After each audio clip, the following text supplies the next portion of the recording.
Sure. We're here at City Council today. We just had a unanimous vote of City Council. Each City Council member voted in support of the Let's Get to Work initiative. This is an effort on behalf of just disassociated organizations and individuals that want to find a solution to the fact that a large number of people living on the streets and experiencing homelessness are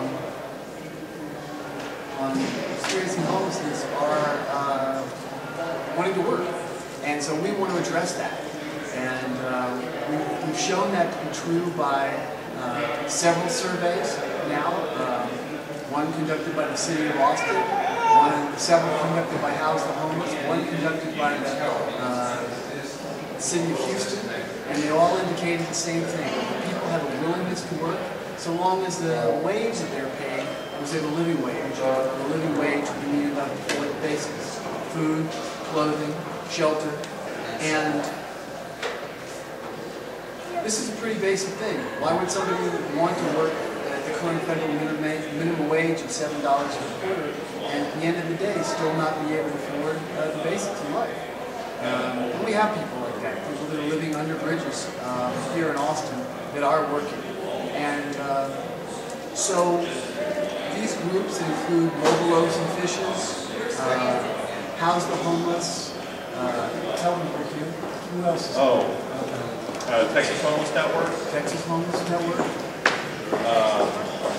Texas Workforce Commission. I'm with the Department of Family and Protective Services. We've had Safe Place. We have Arch, Front Steps. All these organizations are working together to try and find practical, pragmatic solutions to this very serious question.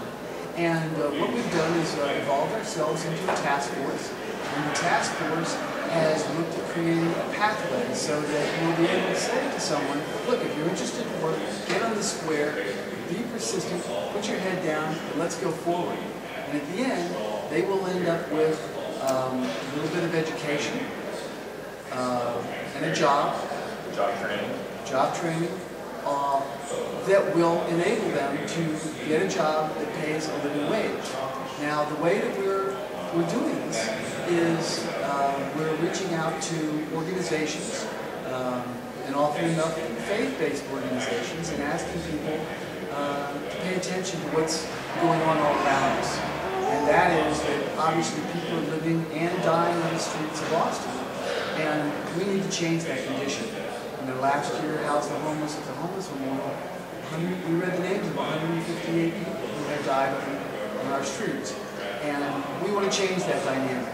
And so that's what we're doing, is we're creating this pathway that it enables people to, if they're interested, go to school and get a certificate in an area of work of their choice. And then get placed into a job in the local job market, and then get the support of this entity or this faith-based organization that will actually supplement their income at the job and bring it up to a living wage. And you can see what a living wage would be here in Austin